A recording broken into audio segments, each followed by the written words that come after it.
ქრისტეშობის დღესასწაულთან დაკავშირებით საქართველოში მოქმედ ყველა ტაძარში სადღესასწაულო მსახურება გაიმართა. საზეიმო ღვთისმსახურება სამების საკათედრო ტაძარში აღავლინა ილია მეორემ საპატრიარქო ტახტის მოსაყდრესთან, მიტროპოლიტ შიო მუჯირთან, წმინდა სინოდის წევრებსა და ღვთისმსახურებთან ერთად. წირვის დაწყებამდე სამების საკათედრო ტაძარში შეკრებილმა მრევლმა პატრიარქის საშობაო ეპისტოლე მოისმინა. ეპისტოლეში საუბარია დაცემულ ადამიანზე, რომელსაც საკუთარი ცოდვების გამო სიკვდილის ეშინია და სიცოცხლის გახანგრძლივების გზებს ეძებს. დაცემული ადამიანი თვისება სიკვდილის შიშიც. ამიტომაც ეძებდა და კვლავაც ეძებს იგი სიცოცხლის გახანგრძლივების გზებს.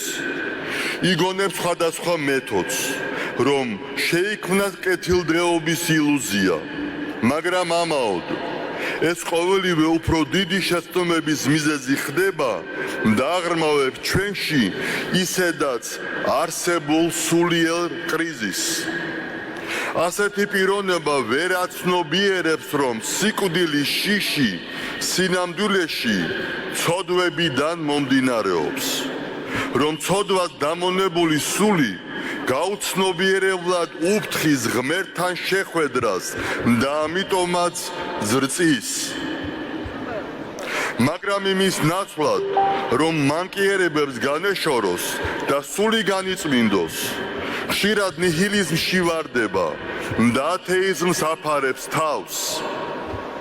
ასეთი ადამიანებისთვის ცხოვრება პერიოდია დაბადებიდან სიკვდილამდე და სიკვდილთან ერთად მათთვის მთავრდება ყველაფერი.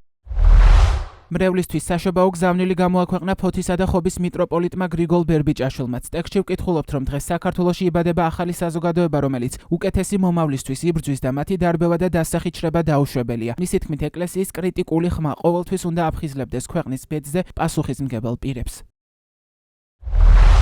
სამწუხაროდ დღეს ჩვენ კვლავ და კვლავ გვიწევს საუბარი რუსეთ-საქართველოს ურთიერთობების თითქმის 2 საუკუნენახევრიანი მძიმე და ტრაგიკული გამოცდილების შესახებ, რადგან ეგრეთ წოდებული ერთმორწმუნეობა რუსული სახელმწიფოს მიერ გამოიყენება პოლიტიკური გავლენის ერთ-ერთ მთავარ ინსტრუმენტად საქართველოს ეკლესიისა და ქართული სახელმწიფოს წინააღმდეგ. ამის პირისპირ კი ჩვენ ვხედავთ, რომ ჩვენი მორწმუნე საზოგადოების მნიშვნელოვანი ნაწილი მრავალი ფაქტორის გათვალისწინებით ამ მიმართებით საკმაოდ მოწყვლადი აღმოჩნდა. ნამდვილად გვმართებს იმის ცოდნა, რომ არსებობს სახელმწიფოსა და ეკლესიის ურთიერთობის ეგრეთ წოდებული რუსული მოდელი, რომელიც ჩვენს ჩრდილოეთ სამეზობლოშია დამკვიდრებული. ეს მოდელი რაოდენ მომხიბვლელიც არ უნდა იყოს ის ვინმესთვის გვაჩვენებს თუ როგორი მძიმე შედეგი შეიძლება დადგეს, როცა ეკლესია სახელმწიფოს ხელში ერთგვარ ინსტრუმენტად იქცევა. დღეს საქართველოში ჩვენს თვალწინებადება ახალი საზოგადოება. ეს ბუნებრივი, თუმცა კი ურთულესი პროცესია და მიუხედავად იმისა, რომ ბევრ რამეს ახლა ვსწავლობთ და შესაძლოა ეს პროცესი ერთგვარ შიშსაც კი აღძრავდეს საზოგადოების გარკვეულ ნაწილში, მიგვაჩნია, რომ მოქალაქეების მიმართ ძალადობა, მათი დარბევა და დასახით შრება დაუშვებელია. მით უფრო თუ ეს მოქალაქენი ქვეყნის კონსტიტუციის ფარგლებში იბრძვიან თავისი სამოქალაქო უფლებებისა და უკეთესი მომავლისთვის. ადამიანის ღვთივბოძებული თავისუფალი ნების ჩახშობისკენ მიმართული ნებისმიერი მცდელობა არის ძალადობა ადამიანის მიმართ.